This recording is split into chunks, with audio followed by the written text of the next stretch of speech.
Hey, it's Coach Chris. I know you're itching to crush your endurance goals in 2026, whether you're a triathlete or a runner.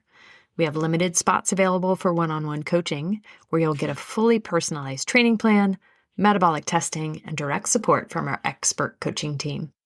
What's new this year is the launch of our racing and development teams, built for competitive triathletes who want expert strategy, coaching, and support to qualify for Worlds, land on the podium, and race faster than ever. So join us for our open house on Monday, November 3rd at 6 p.m. Eastern Time to get the inside scoop on the selection and application process and coaching perks. Register today and take the next step towards your fastest season yet. Check out the link in the show notes. Let's get to the show. All right, welcome back to the Find Your Edge podcast. I am here with Coach Peter, who just returned from Worlds. So I was like, we have to talk about this because it was in Australia. Yep. Yeah, it's kind of a long trip. It's as I told everybody, the space-time continuum was not in my side when it came to Strava for that 2 days. So wait, what happened? So we left on Saturday. We left on Saturday, October the 11th, and you and I both know that I don't like to take days off during the week or during the year. So and let's be more specific with days off, not days off of work, days off of training. Training, yes. So Strava is king. So we left on Saturday out of Raleigh at, I think it was like 3 o'clock or 3:30. And we got into Sydney Monday, the 15th. So Sunday, the 14th just went, Disintegrated. There was no Sunday. Yeah. So like the only day off on my Strava right now is Sunday, the 14th, because I didn't have a Sunday. Yeah. Peter is one of these people, and we give him hell for it all the time in our coaches meeting, mostly because we're jealous, or maybe I should say more specifically, Carly and myself. I'm dragging Carly under this bus right now, because we don't happen to have these beautiful recovery genetics. So we're permanently jealous. Until I get tested for those genetics, like I will just say that I'm okay. Yeah, I think you probably have a leg up there for sure. All right. So mostly you are like a half and a full Ironman kind of guy.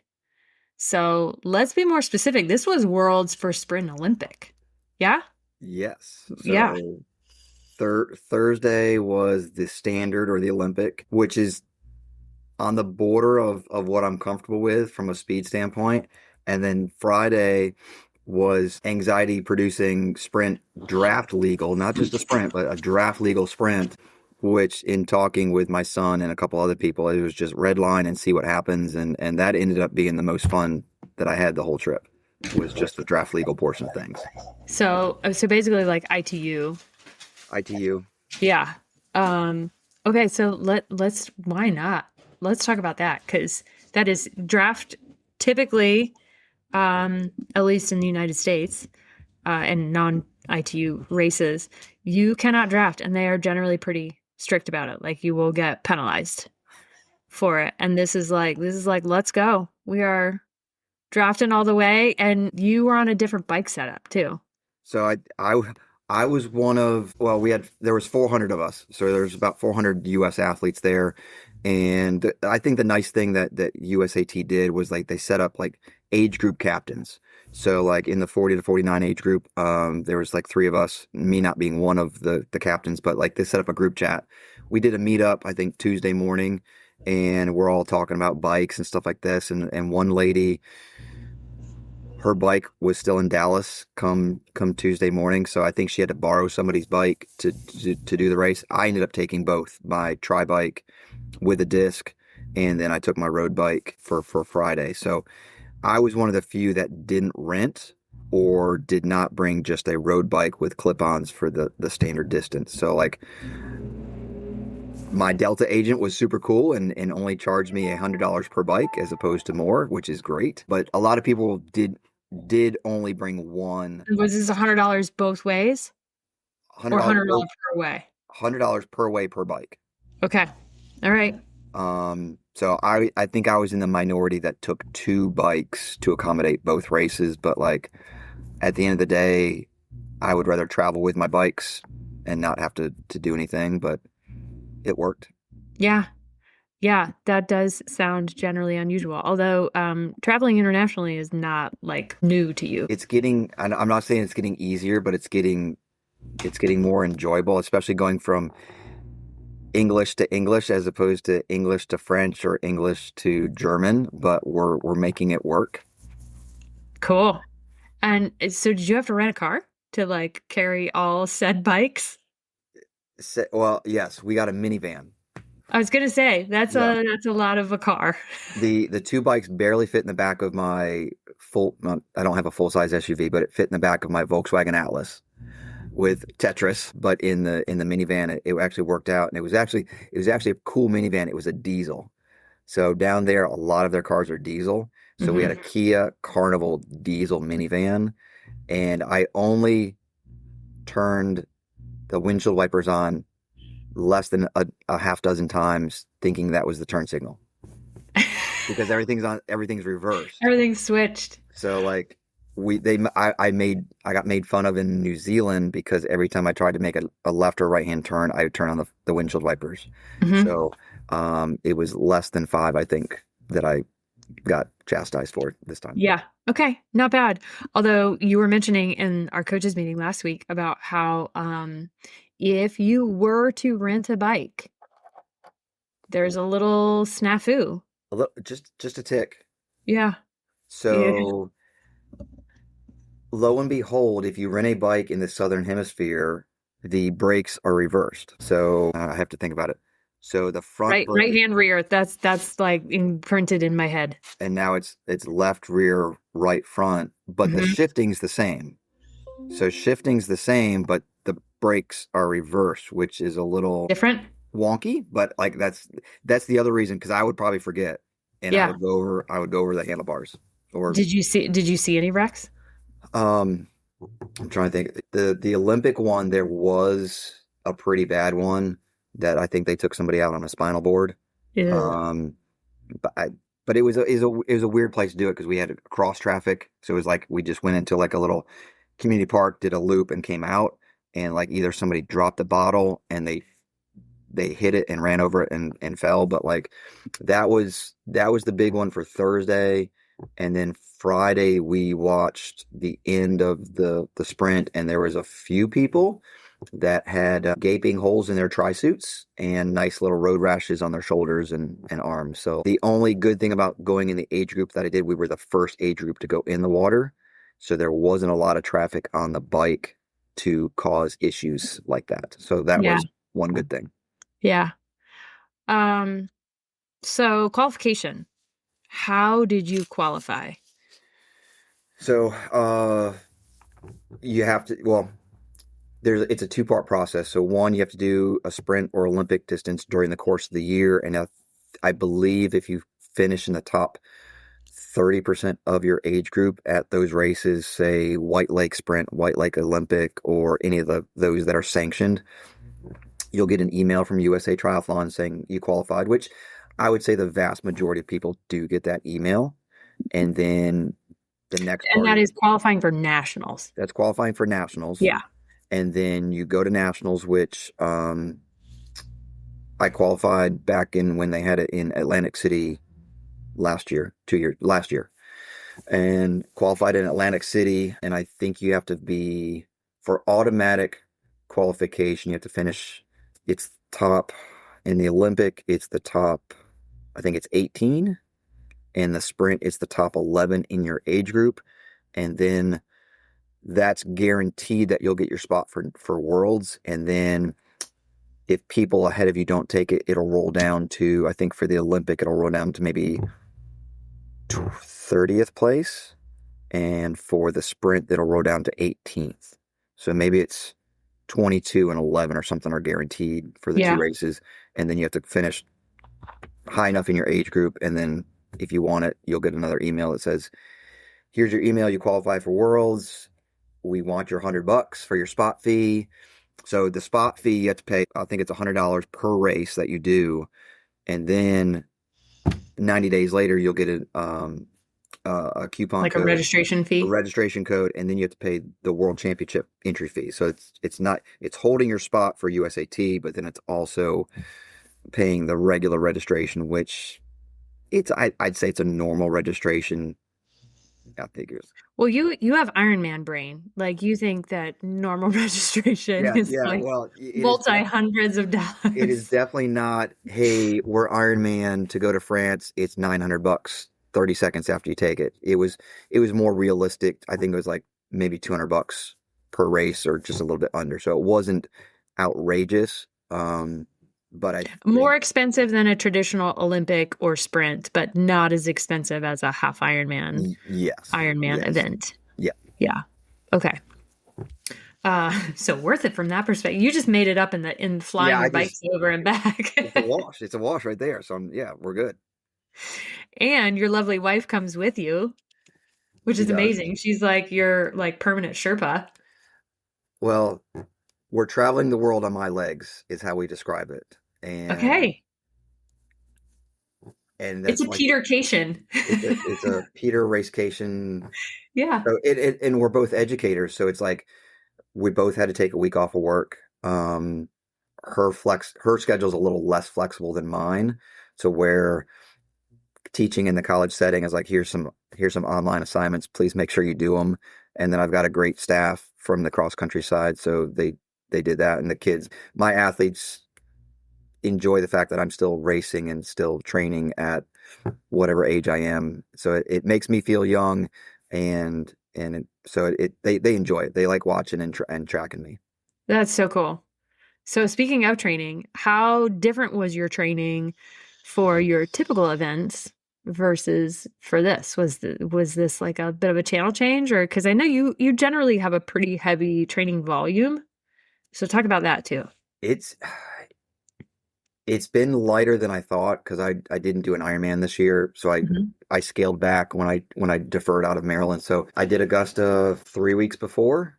So I was in half mode all the way through Augusta, and then basically the last, I think the 2 weeks or 3 weeks leading up to Worlds, I just did a couple weeks of Olympic stuff. So just faster tempos, nothing really changed on that. Maybe some Yeah. different bike stuff, but like I'm not going to get any direct benefit of major changes. And now I'm going to do Haines City, so now I'm ramping back Back up to for 70.3. 70.3, and next year's going to be a pretty big year. So nothing different. Just I'm to that point of the season to where I'm feeling really fit. I'm feeling good. I do tempos with my assistant coach on Thursday mornings. So we've gone, and I don't look at the watch. He goes, Coach, you realize what that mile was? I was like, no. He's like, you just did like 3 6:30 miles in a row. I was like, okay. So I'm getting to that point of the season where it's like I'm ready to roll a good one. But we're also in that point of the cross country season where it's championship season to where So I'm physically you're feeling good, but like mentally you have a different like game to play with your athletes, it's with your going cross back and country. forth. So like I know I need to be in the pool, but I can't do it because I've got athletes in the office, or I know I need to be on the bike a little bit longer, but we're traveling. So like I've got enough fitness in the bank that a week or two or a workout here or there is not gonna be detrimental. In Haines City, I've already qualified for Nice. Haines City is really just my son's racing, so we figured it'd be a cool time to race against each other and see where he's at. And then I literally do the race and I fly out to our annual coaches convention like that day out in Dang. Texas. So it'll be a busy little day, but it'll be fun to race with my son. So who gets to take the bike? Who are you sending that back with? We're doing a one-way car, and so my wife is going to drop me off at the airport, and I think we're going to fly her home. So she might fly home with the bike, or I might take it to Texas, and I'll just fly with the bike back and forth. Wow. You guys are like old pros with this traveling with the bike now.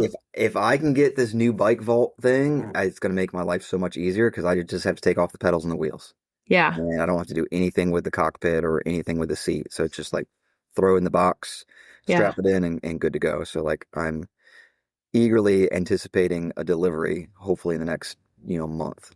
Yes. So stay tuned. We might have a new bike container partner So what are you using right now? I've got a Sicon hard case or Okay. whatever that is. Okay. Um, and then Bike Vault was really cool. They go, "Hey, I'm an old Bike Box Allen dealer. I will send you one of our Bike Box Allens to take the world." So like I took a Bike Box Allen, which they are they are not cheap, and I'm But actually if you do it enough, you do it I enough, mean, like and that anything thing else, right? it's bomb proof. Like it's great. I took off the pedals, the wheels, and just pulled in my extensions on my aero bars, and that was all I had to do. So like That's nice. super cool, super convenient. It's just a wonky size. It's not flat. It's got the flares for your aero bars and your cockpit and Yeah. everything else. But like you can put up to three wheels in it, and you can put a disc wheel in it and stuff like that. So I'm it's nice. Yeah. It's a lot easier than the Sicon case where I have to take off the whole cockpit, take off the seat, take off this, wrap everything. So yeah, if anybody has the means to for a bike box, Alan, I'm Do a it. believer so far. Yeah. That's really cool. Okay, so we got to get back to the race. First of all, was it wetsuit legal? It was. But both races were wetsuit legal. Yeah. And did you go wetsuit both races? Oh, I did. Oh, Yeah. for sure. Always. For Okay. sure, always. Yes. Of the three sports, which one, like, what's your descending order of strongest to needs improvement? We'll just go reverse order. So best is I think the run. Bike is good, but not the run. And then swim is always going to be a work in progress. Swim is always a work in progress. Okay, so you went for the wetsuit because, like, how wetsuit legal was it? It was uh they did everything in Celsius, so I think it was Yes, you got to convert. within a degree or two. So like, it was even the pros. So it was a wetsuit legal for the pros and the T100. Yes, the T. So all races were wetsuit legal. So maybe like low 70s in Fahrenheit, something like that ish. Yeah, I think theirs is like 70, 74, 75. So maybe good degree cooler than Ironman, but Yeah. there were a couple hardy souls that chose not to do it, but those were very few and far between. Yeah. I mean, how cold was it to you? Like, did it feel chilly? It was it was chilly, but like the pool here at school, they keep it pretty cool for the girls. So like swimming here at Pembroke and then getting in the water there was it was not too different. Not- So it's not the YMCA, but Yeah, you're it not was going to the 80 plus year old Aquafit. yeah, but it was a little bit of a shock, but the bigger shock was it was really cool because along the coast there's the sea pools that are fed by the ocean. Yeah. And so we went and it was free, which is super cool too because I like free stuff.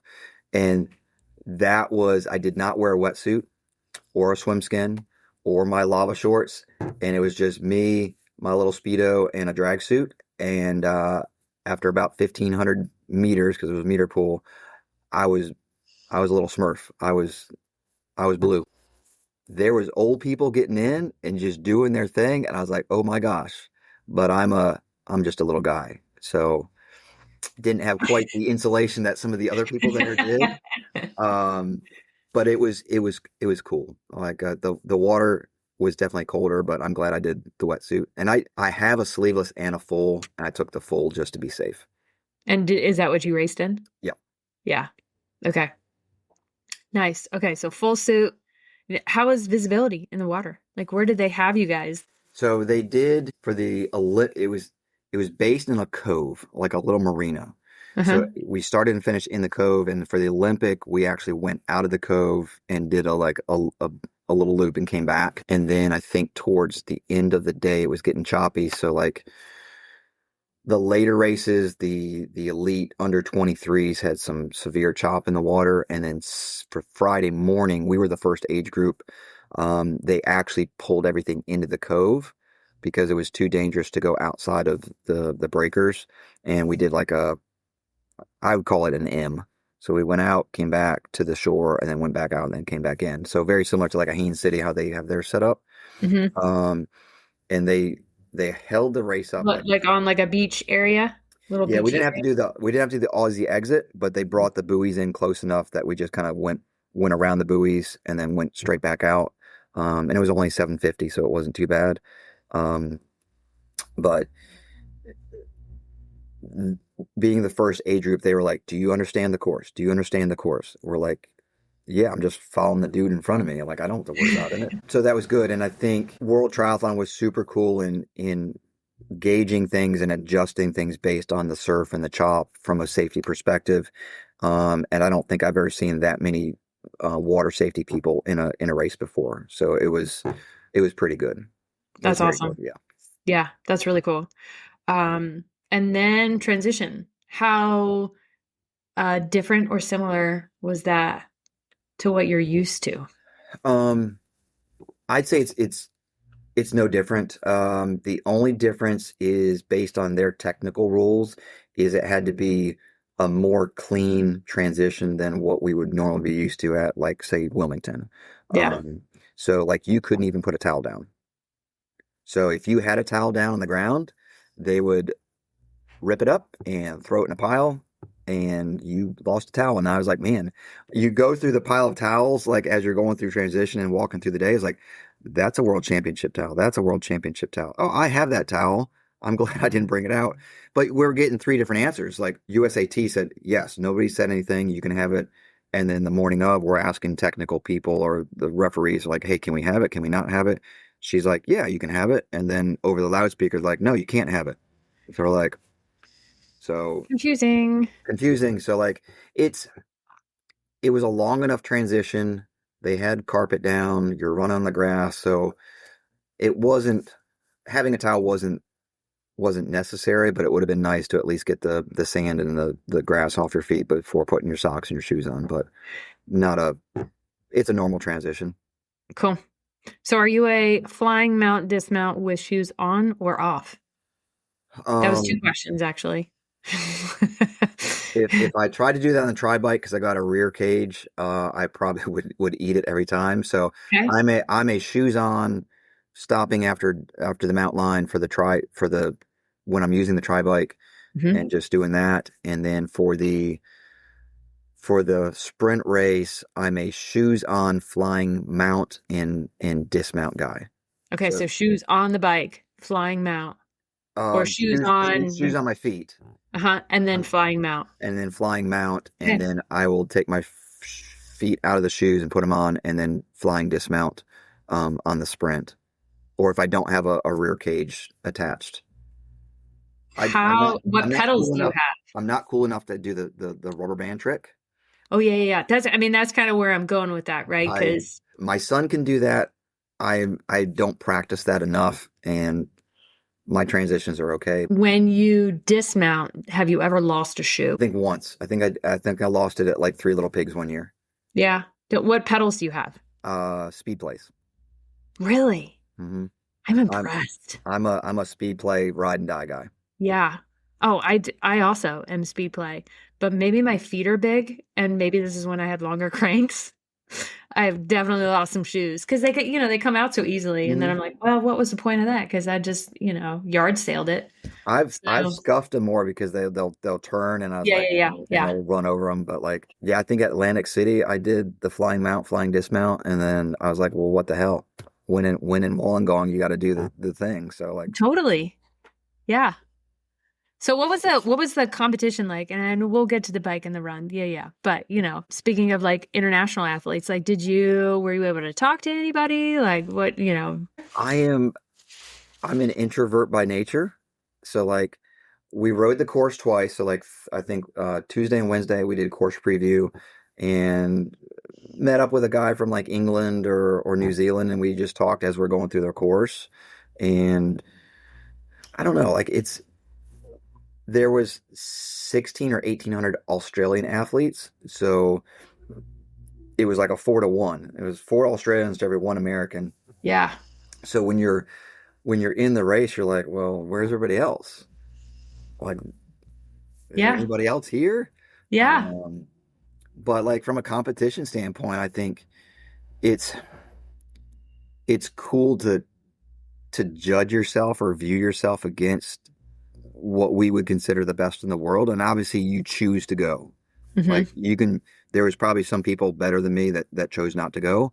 But I think from a competitive standpoint, it was like, it's super cool to say, okay, well, I'm better than these 10 Australians, or I'm whatever my age group or whatever in the division and whatever overall. And I think it's just cool because I was never a great high school or collegiate athlete, but I'm enjoying this age group rebirth, so to speak, as I have time. And I think just the longer I stay with it, I think the more fun. When I'm not having fun and I don't feel myself driven to maybe qualify for a world's team, I'll stop. It's still there. It's Yeah. cool. Like I told my wife, she's like, would you do it again? I was like, yeah, like I've already qualified for Spain for next year, Hmm. but we're not going to Spain. We're going to go to Nice because I want redemption at Nice.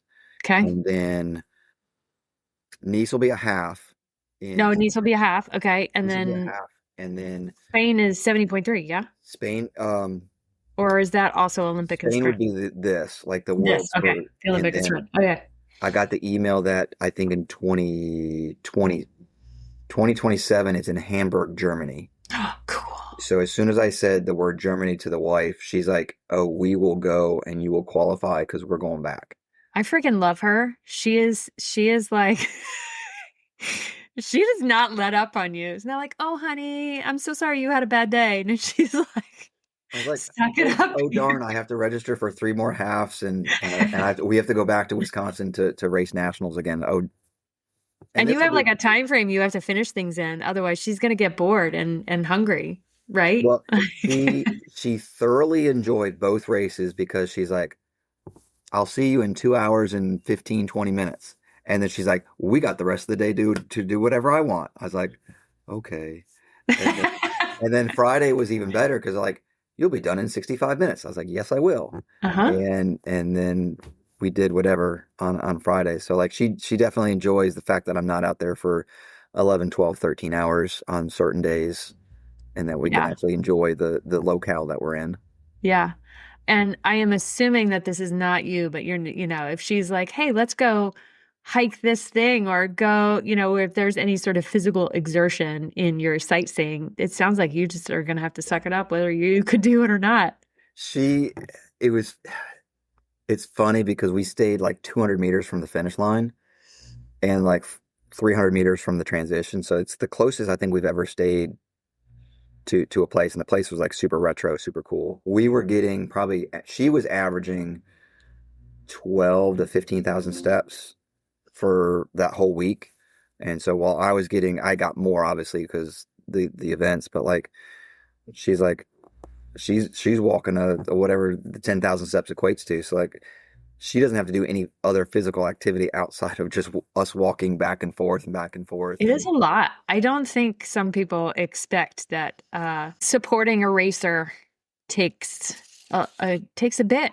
It takes a bit. Like you're walking all this stuff all over the place. And it's no muscle man because I think we had to walk 1.5 miles from the parking lot to transition, like back and forth, back and forth. So I think that those couple of days we were walking like 3 to 4 miles just to drop off stuff, which is we're like, yeah, well, let's not do that again. Yeah, no, I know that's where you're gonna have to bring two bikes.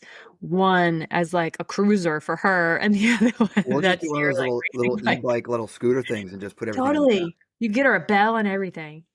Tracy is a lovely woman. I hope I'm not making her sound terrible. Yeah. She's your like partner in crime in all of this. That's so cool. It's amazing. Okay, so we're gonna rewind and get back to the bike. What was the bike course like? Olympic was 3 laps. Okay. Do they all use the same course? All use the same course. Okay. And then I think the sprint was 2 laps, just slightly shorter, totally closed off, no traffic. Oh, nice. We rode on the left-hand side of the road for obvious reasons, Uh-huh. which means for those out there in TV land, you actually have to pass on the right. Yeah. So you're riding on the left, passing on the right, which I got in trouble too when I did Roth because I passed on the wrong side. Mm-hmm. Whoops. But I enjoyed. Did you get a penalty in Roth? No, Or did you? Oh, okay. You an just gotta. official yelled at me because some guy was coming off the shoulder and I passed them on the wrong side. They yelled at me. I was like, Okay. speak going. But no, super. Getting yelled at in German is like, Yeah, it's that's a little different. a little different. So totally closed off course for the bike.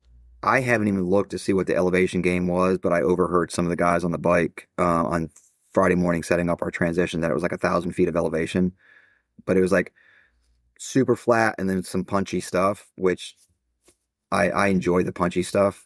Hmm. It kind of it's like, oh, I am fit, I am good. Yeah. So the Olympic was good. The sprint draft, I think it was super cool because like yes, we were the first wave, so there wasn't a lot of people to draft off of. But when you make that 180 at the end of the bike course and you look back and you're like, oh, there's a group of 20 Australians coming to get you. And then they get you and you go, well, you just tuck in. And that was the coolest part. It was just like, I told my wife and my son, I was like, you don't know how fit you are until you get in a group like that and we start rotating out. And then like you look up and you're at the front of the field and there's a group of 4 or 5 guys right in front of you. So you go, well, I'm an American, so I'm going to do it. And I just bridge the gap and bring everybody with me. And Nice. so that felt really cool to be strong enough to kind of bridge to the next group or the next group. Yeah.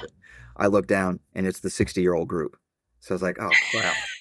We I, won't judge. I We will bridged not up judge. to a slightly slower group and then like I tuck in behind them thinking they were going fast and then everybody else just goes straight by me. I was like, well, and so then you stick your elbow out or whatever and you just slide in and Yeah. keep doing what you're doing. Yeah. Um, so seeing that this was a world championship race, do you feel like, I mean, granted, this was your first draft legal race, but do you feel like the bike handling end of things, like people were better at bike handling than perhaps they otherwise would have been? There was people that were in the same boat as me, is like they had never done a draft legal Mm, or they and I train 99% by myself. So like for me to get out there and do a group ride like this, like it doesn't happen. different. So like Yeah. a lot of people were a little weary of handling and stuff like that. And the nice thing is when we were going into the corners with a group, at least the couple groups I was with, they're like just hold your line. So you had people like basically Telling you what to do. telling you Yeah. like just hold the line, hold the line, hold the line. So like and that was kind of cool. I talked to a couple people before the race or during the week and they're like, well, this is what you probably should do and that. So like I was taking cues and then just when you get in there, you're like, you gotta trust yourself and just put yourself in a position to where you're not gonna put yourself in a position of getting in a crash. Cause my son has a coach who also coaches an under 23 elite female that did the under 23 race. So I was picking his brain and her brain about like, hey, what should I expect? How do I attack this and everything else? So like that was kind of cool to get a little bit of insight from them. Yeah. Which fun fact, if I sent you the picture of my son's coach, you probably couldn't tell me or him because we both were freaking doppelgangers That's amazing. it's super crazy. Like the scruffy beard, the earrings, the no hair, we're about the same height. I was like, oh my gosh, Ian, why? I was like, I know you like me and all, but like to I pick me know up. to duplicate my hair. Come Yeah. on. So yeah, it was super cool. But like we looked at him and my wife looked at each other. We're like, oh my gosh, that is my doppelganger. That is so crazy. So cool. All right, so bike sounds like it was fun and different Hmm. and kind of a crazy experience. Do you have power numbers from all that, or are you able to like look and see like what your power was when you were pulling, what your power was when you I were honestly have not drafting? even I haven't even looked at either data file from either race. That sounds like a fun one for us to do tonight, is what I'm hearing you say. I don't. It was. I think I had the bike computer on. I've got a preferred one that has like time, speed, lap power, Uh-huh. and then I think distance. So Okay. I was looking more at that, and I could tell that when I was by myself, obviously the power is up a little higher. But Yeah. then like you get in a group, you're like, oh damn, my watts are only like 100 and 180 watts. When I was first on the bike, it was like FTP plus. Yeah. So, but yeah, if you want to look at that tonight, we can pull that Yeah. up. All right, so we got through the bike and then run. How was the run? Like, what was that all like? Run was congested for a little bit of the Olympic because we went from the main road to like a bike path and they just split it. Oh, right. So you Because go, how many total athletes? Do you know the total athletes for each race that you did? I, I want to say it was like, I want to say for the Olympic is maybe like 2 or 3 thousand, but Okay, it so it was was not all, small. it was all age group wise. And I was like Yeah. right in the middle. So like it was that. And I think there's maybe, I think they said the sprint was a little bit bigger or about the same size, but I think they said there were like 6,000 athletes total Cool. between the two. But like the run was, I got done with the 10K and I was like, okay, well, where's the other half? So that's the 70.3 in me going, okay, I'm warmed up. Yeah. Like I'm ready to go. Yeah. Like I went like 42 minutes, which is Nice. good. Yeah. Um, and just worked through the field. And then I think for the sprint was 3 laps. It was about a mile a lap. And they put us by age group in the transition. And so like the one guy that was to the left of me, he's like, "Oh man, you passed me on the run yesterday." It's like you were flying. I was like, "Yeah, I was just waiting for the other 6 miles. Like I don't, it was fine. It was, whatever." And then the guy to the right of me had got me by a couple minutes on Thursday. So like we come out of transition and I'm second off. I'm first or second back in transition on the bike, but I couldn't put my shoes on in transition. So I lost a little bit extra. So the guy that I'd beaten on Thursday got me by like, I don't know, 30, 40 seconds in transition. So I'm chasing and having fun. And I get him and then I work up to the next guy and I get him. So I got the two Americans that were ahead of me. And the one guy goes, "Oh man, I think you were like probably second American in the age group." I look at the results and like he was the first American. So I got him. So I was the top American in the 40 to 49 in the sprint race. And then I think I was the fourth American in the age group for the Olympic distance. Wow. So super cool. And there was like I think 12 or 13 of us per race. Yeah. Um, and I think I had the second fastest run time in the age group of the Americans. Yeah. So Cool. I'll take that. Yeah. I know. When was the last time you did a 5K? Three Little Pigs in June. Okay. All right. So it was also attached to a sprint. It was not I just. I'm very apprehensive of doing a 5K by itself only because like I'll be like, well, where's the bike and where's the swim? Like Yeah. I need I know it's something else. weird.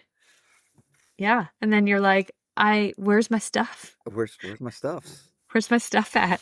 All I have is a pair of shoes. What the heck? Um, how was the finish line? Like, and that whole, like, did they have like an expo? What was like the overall race experience once you were like done? Finish line was cool. So like what you see in the T100 races is what we came down. So the only Cool. difference between like the elite under 20s and 23s and the T100s and the whatever else they did was we didn't get the blue carpet for transition. So we got the regular transition based on the size, but we got to finish on the blue carpet and the semi stadium. So they brought in some portable bleachers and stuff like that. So it was super cool. So when they finished, so Tim Yout, who's the chief development officer, I think for the Worlds and stuff like that through Yeah. USAT, it was him and somebody else as you came into the finish line. So they're like, "Are you finishing?" I was like, "Yeah, we're finishing." And they give you like a little American flag to finish down the chute with, and that was super cool. He's like, they sent you an email the night before the first race. Like, if you're in a dead finish or sprint with whoever else in front of you, do not worry about picking up the flag. Now, if you're by yourself and you're just cruising along, definitely pick up the flag, but do not pick up the little American flag if you're in a sprint If finish you're, yeah. like somebody for placing. So, no, that was the cool part is like you saw it during the expo and everything else. Um, so that was cool. It's like I Yeah. think outside of Ironman, it's probably one of the cooler finish lines. Nationals does a good job Yeah. because they'll have the blue carpet as well. Expo was normal. Okay. Nothing fancy. Just a couple different like nutritional people that we don't see in the States. I picked up a collapsible foam roller Ooh, from Brazen. interesting. So that was super cool because it folds flat like that. Yeah. and it's super portable. So like the guy was like, yeah, the people are just throwing their bike cases because it's flat and everything else. So I've been Yeah, because looking a at foam one. roller is very inconvenient to travel with. So, Yeah. but yeah, like other than that, it was your typical your corporate sponsor, and Yeah. then the Parade of Nations was pretty cool too. Aw, that's so neat. So they And lined. We got a big picture of Team USA. So like all 400 athletes, we got a picture in front of the lighthouse there, and then they line you up by country. And obviously Australia being the host, they were the last. But it was cool. It was that was the cool thing because you're walking in and the street is lined with supporters and everything else, and it's just like in the Olympics. Just you walk yeah. in, and part of the expo they had a stage and they did a little welcome ceremony, and then the cool part was they had an Aboriginal guy do like a traditional smoke dance or smoke Cool. ceremony to like give credence or give back to the water, the wind, the earth, and everything. So that was kind of cool. Yeah, it's really cool. You'll have to whatever pictures you have, we'll have to do like put them all on the blog for this. If you've got any good pictures. I I did the one photo dump from the races themselves, and then I need to do another one from like just the extra stuff from either Parade of Nations or just our little sightseeing to Sydney and stuff like that. Yeah, because after the race was done, you and your wife like did some cool stuff, yeah? We well, I don't know. Breaking down two bikes is fun. Oh yeah. Um, I know. Okay, so do say briefly, like how long does that take you? And granted, this is two, but and um, hopefully this new case will be easier for you to I break. think the new case will be super easy. So like the road bike, not that I have to take off a lot. Road bike is probably like 20-30 minutes, and the tri bike probably like 10 to 15. Mm, The hardest part is really just taking off the pedals, and without a work stand, it's a little hard to take off the tires and put the little whatever the chainstay keeper thingy on hmm. that. But I've gotten pretty good with as much travel as we do. So like I think with the new case and the bike back Allen, Oh, I could it'll probably have both reduce done it in a less lot. than an hour. Now my tri bike is still sitting in the work stand at home because I've not put everything back together. But the Yeah. road bike is together and actually in my office because I wrote it Monday and I'll write it Friday. So Nice. Nice. Very cool. Yeah, so where'd you guys play afterwards? Saturday was our day to go up to Sydney. The race went right by the hotel. So like I had to go out to the traffic control people. I was like, "Hey, I'm staying right here. Can I get out?" He's like, "Yeah, as long as you get out before the first race starts." We're like, "Say no more." I was like, Yeah. "How about getting back?" He's like, "Well, we got the T100 and we're doing a 5K rock and run." So he's like, "Well, if you come back by after 8, you're probably going to be good." So we got back at 7 and we had to park off site and then we didn't pay for parking and then to bring it back to the hotel. So we went to a wildlife park 30 minutes north of where we were staying. And we got to see the traditional, we got to see the koalas, the kangaroos, they had a red panda, the dingoes were sleeping. So the dingo did not eat my baby, but I was waiting for it. yeah. Um, but no, like you could go straight up to the kangaroos and you could feed them because you could buy like little kangaroo feed.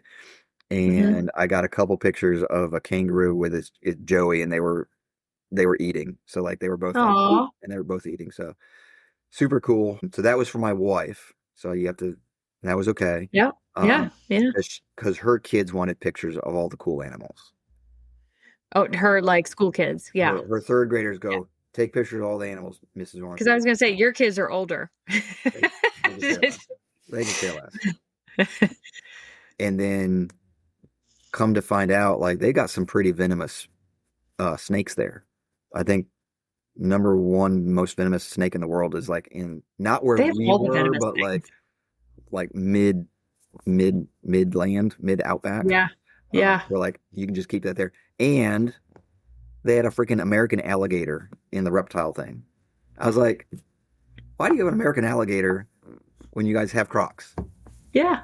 So I was like, well, but Crazy. so we did that. We did that for a couple hours and that was fun. And then we drove into Sydney and traffic in Sydney was Raleigh on steroids, I would say. But it was a Yeah. Saturday.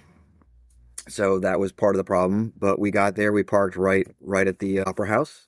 Hmm. And we parked at the Opera House, got some good pictures of the Opera House, the harbor, um, and walked around and they did a really cool like live or outdoor fair, or Yeah. what do you call it? Market. Yeah. There we go. Open air Yeah. market. And that Yeah. was cool. And my wife was wearing a Care Bears t-shirt. And so at one vendor, she goes, "Is that a Care Bears shirt?" And my wife goes, "Yeah." She's like, "Oh, I love the Care Bears." Come to find out, like we're all of the same age. And we're all like going through like all the classic cartoons. So like she was stopped by two other vendors about her shirt. And Because her Care Bear shirt. That is so instead of hilarious. blending in, like we're just that traditional American couple just walking around with Yeah. a Care Were Bear. you wearing like an Iron Man shirt or something like that? I was wearing one of my Zoot Hawaiian shirts. I So was gonna say, I'm sure you were wearing they're something definitely race not specific. blending in, definitely sticking out. Yeah. Oh my But goodness. they had some huge yachts there in the harbor, and I guess there was a couple weddings, so you saw like wedding Oh, groups so and cool. everything else. So it was super cool. And you had one of the Disney cruise ships docked there. It was just super cool because like you go to the other side of the harbor and then you look at the upper house from the other side. It's just cool. Very Like neat. you Yeah. see it and you're like, man, that is pretty cool. So is by you doing Worlds in Australia, is that an automatic berth to Spain, or do you have to requalify? I think you have to requalify because I did. So Worlds this year was based on Atlantic City in 24, Uh-huh. and I raced age group nationals in Wisconsin in August, which got me to Ponte Vedra, Spain for 26. So I'll have to do back to Wisconsin in 26 to qualify for Hamburg in 27. But And this year, Wisconsin was a bit of a mess. it was a bit of a mess. But kudos to USAT because they did refund, I think all in, I've got, don't put it out there, but I got two refunds. So they refunded Oh, everybody's wow. they Even refunded the race you everybody's did. sprint, and then I got a second one, I think, for the Olympic. So like Wow. I was only expecting the one, and somehow That paid for your bikes to get to Australia. So cool, right? cool. And then based on World Championship team status, then you get like extra emails for extra events. Like I just put a spot fee in for the Doha Cutter race in December, but I thought it was 26 and it's 25 and I'm gonna do Haines City. So like I just blew $100 on that. Yeah. I didn't read the Yeah. email close enough. But then like I got an email yesterday or a couple days ago that they're pushing for the Abu Dhabi race, I think for 26. So once you get in the cycle of qualifying for different worlds teams, like then it opens it up for different world championships, whether it's T100, which is the Qatar race for December, or Mhm. whether it's I think the World Multisport in Abu Dhabi. And so like it's cool. And there's people that have done 40 world championships. Wow. And I'm just like, oh my gosh. And they're also Yeah. like 60 plus years old. But like that's a big thing, I guess, in USAT is like you get recognition or pinned, quote unquote, for each world championship after I think four or five that you do. So like it for some people it is a huge deal. Yeah. I mean, it's kind of like collecting medals, right?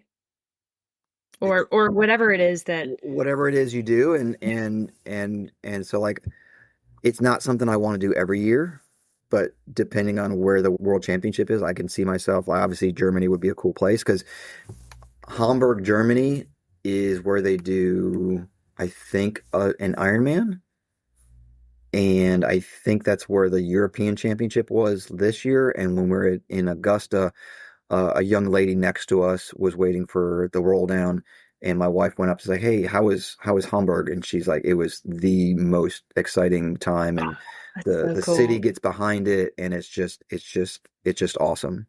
And I Yeah. think Hamburg is like their financial capital of the country, so like super ritzy. So like I'm Just a neat down. Just experience. a neat Yeah. experience. And my wife, her dad was stationed in Germany for 3 years growing up. So like Yeah. anytime to go back is kind of cool to do that. Yeah.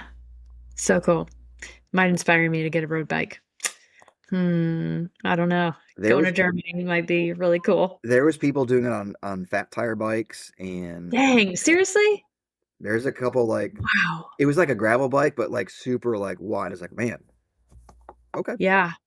Yeah. Whatever floats your boat. So cool. All right. So any last words of wisdom you would have for either maybe somebody who's wanting to qualify for Worlds or just traveling in general to do a race I or triathlon for that matter? I think ask around and just figure out things. But I think if you have the chance to go ahead and do it because you never know what tomorrow's gonna do. So like I think I'm taking full advantage of doing this, and it's just money.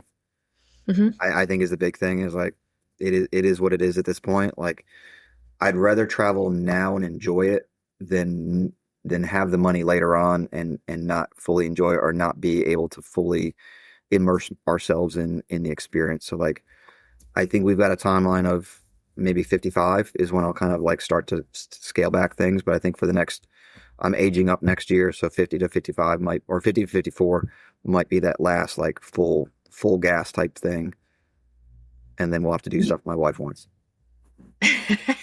I think she's probably getting a good deal here. She's getting a great deal. It's just Yeah. it's it's finding things that are outside of the academic window so that we both can enjoy them. So like we said all along, is like my main racing window is May to August, and Yeah. it just so happens once a year I've got to travel in September or October. Yeah. Crazy. But What a cool Nice won't experience. be a full week, so Nice will be like 3 or 4 days. Wow. It won't be Yeah, too that's long. a quick turnaround for Europe. But it's also a what 8 hour flight as opposed to 24 hours. Yes, that is kind of a big deal. Wow. Crazy. Well, thank you so much, Peter, for sharing your experience, and hopefully some folks got some good info out of that and inspiring them to do something neat. And if they have questions, just my phone number's right here. Insert phone number, you can write that. Um, yeah, and anybody who wants to like race at the next sort of like competitive level, I mean, very similar to you, Coach Marty's starting that racing team. So, wear the Endurance Edge all over the Endurance Edge jersey all over the world. Because why not? Why not? How cool is that?